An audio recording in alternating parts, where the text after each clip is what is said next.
नमस्कार साथियों, स्वागत है आप सभी का संस्कृति आईएएस के ऑनलाइन यूट्यूब चैनल पर। दोस्तों, मेरा नाम है पुनीत उपाध्याय और आज के इस सेशन में हम एक बहुत ही इंपॉर्टेंट टॉपिक पर बात करने जा रहे हैं। एक्चुअली दोस्तों, डीआरडीओ के द्वारा एक बहुत ही सफल परीक्षण किया गया है, एसएफडीआर तकनीक का परीक्षण किया गया है, तो हम उसको देखने वाले हैं।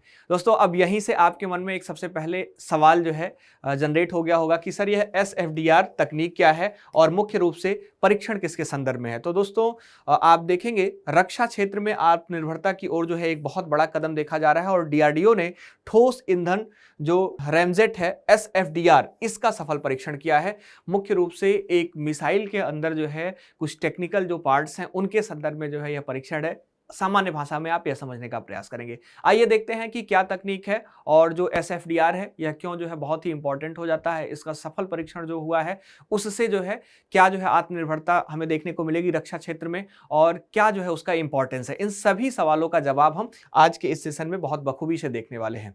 दोस्तों, यहाँ पर ध्यान रखने योग्य बात है कि हमारे जो रक्षा मंत्री हैं राजनाथ सिंह, इन्होंने डीआरडीओ और जो उद्योग जगत है उसको इस उपलब्धि के लिए बहुत बड़ी रूप से एक बधाई दी है। और मुख्य रूप से आप देखेंगे जो इस मिसाइल की हम बात कर रहे हैं, मुख्य रूप से इसका जो परीक्षण है वह जो है आप देखेंगे चांदीपुर उड़ीसा में मुख्य रूप से हुआ है। डीआरडीओ ने एसएफडीआर जो सॉलिड फ्यूल डकेटेड रेमिजेट तकनीक है इसका सफल परीक्षण किया है। इसका परिणाम क्या है, तो सभी सिस्टम जो नोजल, लेस, बूस्टर, मोटर, अगर सभी सिस्टम की बात करें तो इसने उम्मीद के मुताबिक काम किया। ठीक है, जो हमने मिसाइल का परीक्षण किया उसके जो है यह कुछ टेक्निकल पॉइंट्स हैं, उनका जब हम परीक्षण कर रहे थे तो उसमें जो लेस बूस्टर है, जो मोटर है, जो नोजल्स है, वो बहुत ही सिस्टमेटिक तरीके से वर्क किया है। अभी आपको यहां पर यह समझने की आवश्यकता है। आइए देखते हैं सामान्य मिसाइल की सीमा क्या है और अभी जब हमने परीक्षण किया जो यह तकनीक आप देख रहे हैं एसएफडीआर, यह क्या है, सामान्य मिसाइलों में इसका यूज होता था या नहीं, या अभी प्रेजेंट के टाइम में इसका यूज कैसे किया जाएगा। तो सामान्य मिसाइल की सीमा आप समझेंगे, देन आप इसको जो है इस तकनीक को आप बहुत अच्छे तरीके से समझ पाएंगे। दोस्तों, यहाँ पर एक इमेज में आप देख पा रहे होंगे इस प्रकार की एक मिसाइल आपको देखने को मिल रही है और बिल्कुल सामान्य मिसाइलों की सीमा के संदर्भ में इस पर बात किया गया है। दोस्तों, आम मिसाइल में सॉलिड रॉकेट मोटर होती है, इस प्रकार का आप देख सकते हैं। इसमें फ्यूल और जो ऑक्सीजन ऑक्सीडाइजर टैंकर होता है वो आपको देखने को मिलता है। ठीक है, इन्हें अपने ऑक्सीजन यानी कि ऑक्सीडाइजर खुद साथ ले जाने जो है पड़ते थे दोस्तों। और मुख्य रूप से यहां पर आप देखेंगे इससे जो मिसाइल की क्षमता है वो बहुत ही प्रभावित होती थी, बहुत दूर तक मारक क्षमता जो है नहीं बन पाती थी। दोस्तों, जैसा कि यहां पर लिखा गया है समस्या के रूप में, जैसे ही ईंधन जलता है रॉकेट की ताकत तेजी से खत्म हो जाती है और यह लंबी दूरी जो है तय नहीं कर पाती थी। तो एक प्रमुख रूप से यह समस्या थी मिसाइलों के संदर्भ में। अब जब हमने एसएफडीआर तकनीक जो है विकसित कर लिया, जो है इसका सफल परीक्षण कर लिया, तो इस मिसाइल की जो पूरी रूपरेखा होगी, इसकी जो मारक क्षमता होगी, जो दूरी होगी मुख्य रूप से, वह बहुत ही प्रभावित होने वाली है। ठीक है, तो आइए देख लेते हैं कैसे अलग होने वाली है मिसाइल उसको। दोस्तों, जैसा कि हमने आपको बताया कि जो पुरानी तकनीक थी उसमें फ्यूल ईंधन, फिर उसके बाद ऑक्सीजन जो ऑक्सीडाइजर टैंक है यह देखने को मिलते थे और मुख्य रूप से यह हैवी वेटेड देखने को मिलता था और जैसे ही जो है फ्यूल जलकर खत्म होता था मिसाइल की मारक क्षमता प्रभावित होती थी। दोस्तों, जब एसएफडीआर मिसाइल जो अभी आप देखेंगे, इसमें आप देखेंगे तो इसका फुल फॉर्म ही आप समझ पाएंगे यहां से, सॉलिड फ्यूल डकेटेड रेमिजेट। दोस्तों, इसमें मिसाइल अपना जो ऑक्सीजन है वह साथ नहीं ले जाएगी। ठीक है, वह अपना जो ऑक्सीजन होगा वह साथ नहीं ले जाएगी, जो सिलेंडर होगा वह साथ नहीं ले जाएगी, बल्कि जो वायुमंडल की हवा है दोस्तों उसको अंदर खींचेगी। इस प्रकार से आप देखेंगे मुख्य रूप से यह उसको अंदर खींचने का काम करेगी। इससे मिसाइल हल्की हो जाती है और ज्यादा ईंधन मुख्य रूप से ले जाती है, तो जो सॉलिड फ्यूल होगा दोस्तों वह ज्यादा होगा। ठीक है, और मुख्य रूप से यहां पर जो हम ऑक्सीजन की बात कर रहे थे, जो इसमें जो है फर्स्ट वाले में देखेंगे यहां पर मुख्य रूप से ऑक्सीजन ऑक्साइड टैंकर लगा रहे थे, यह जो है मुख्य रूप से ऑटोमेटिक जो है वायुमंडल से कैप्चर किया जाएगा। ठीक है, तो स्वाभाविक सी बात है जब सॉलिड फ्यूल ज्यादा होगा तो मारक क्षमता, जो दूरी तय करने की क्षमता होगी वो बहुत ज्यादा जो है प्रभावित होगी। यह जो है इसमें काफी प्रगति देखने को मिलेगी। तो एक बहुत ही सफल परीक्षण है दोस्तों, ध्यान रखना है आपको। कैसे काम करेगी यह, तो इसके एक एक चरण के बारे में हम बात कर लेते हैं, बहुत ही इंपॉर्टेंट हो जाता है। मुझे आशा है कि जो लोग टेक्नोलॉजी में बहुत अच्छे से जो है रुचि रखते होंगे उनको यह टॉपिक बहुत अच्छा लग रहा होगा। दोस्तों, एक बार आप लोग बताएंगे कमेंट बॉक्स में क्या इस टॉपिक के बारे में आप जो है ठीक से समझ पा रहे हैं और साथ ही साथ क्या आपको टेक्नोलॉजी से लगाव है, खासकर जो डिफेंस सेक्टर के जो टेक्नोलॉजी हैं विशेष तौर पर उनके बारे में आप क्या सोचते हैं, आपको उनसे लगाव है या नहीं, यह सभी प्रश्न का आंसर आप कमेंट बॉक्स में लिख सकते हैं और मैं एक बार जरूर आपका आंसर देखूंगा कि क्या आप जो है सोचते हैं डिफेंस टेक्नोलॉजी के बारे में, साथ ही साथ आप इससे इंटरेक्ट करना चाहते हैं, आप इसके बारे में क्या सोचना चाहते हैं। इन सभी जो है आपके आपके उत्तर पर डिपेंड करेगा, इन सभी प्रश्नों का जो उत्तर होगा और उसको मैं जरूर देखूंगा कमेंट बॉक्स में, ठीक है। तो यहाँ पर हम देख लेते हैं कि कैसे काम करते हैं। तो चरण 1 सबसे पहले बूस्टर स्टेज होता है, यहाँ पर आप देख पा रहे होंगे।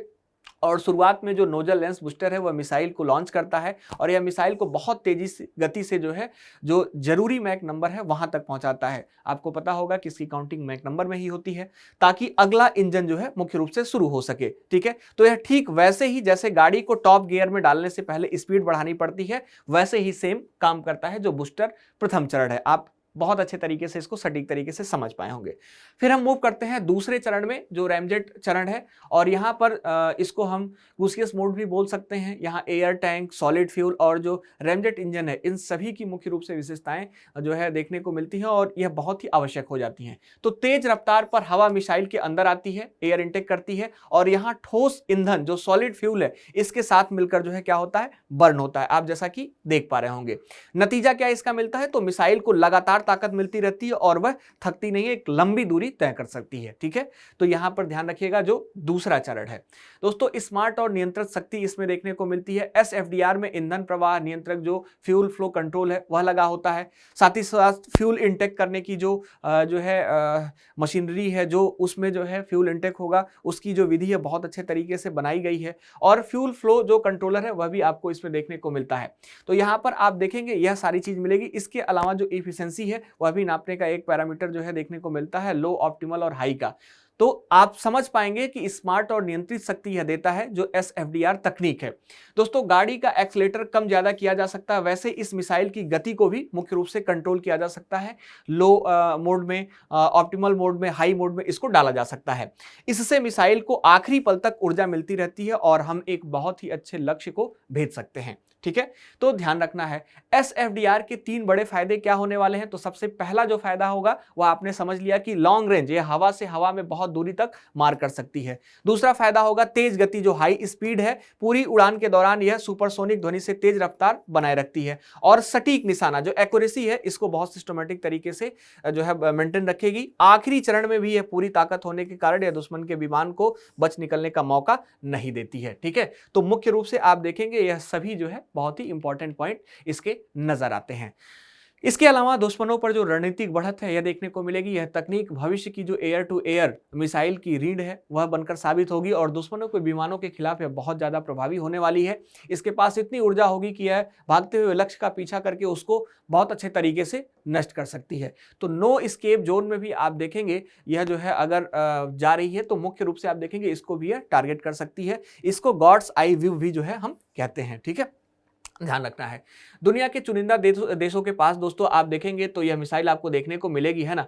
यहाँ पर अगर हम बात करें तो मुख्य तौर पर यह सफल परीक्षण के साथ साथ भारत उन गिने चुने देशों में मुख्य रूप से दोस्तों लिस्ट हो गया है या शामिल हो गया है जिनके पास यह अत्याधुनिक तकनीक है, ठीक है। और यह रक्षा के क्षेत्र में भारत को आत्मनिर्भर बनाता है और अब हमें यह जो है तकनीक दूसरे देशों से खरीदने की जरूरत नहीं है, यह खुद हम जो है विकसित कर पाएंगे। और जैसा कि हमने संस्थान का नाम बताया DRDO, इसने जो है मुख्य रूप से इसको विकसित करने का काम किया है।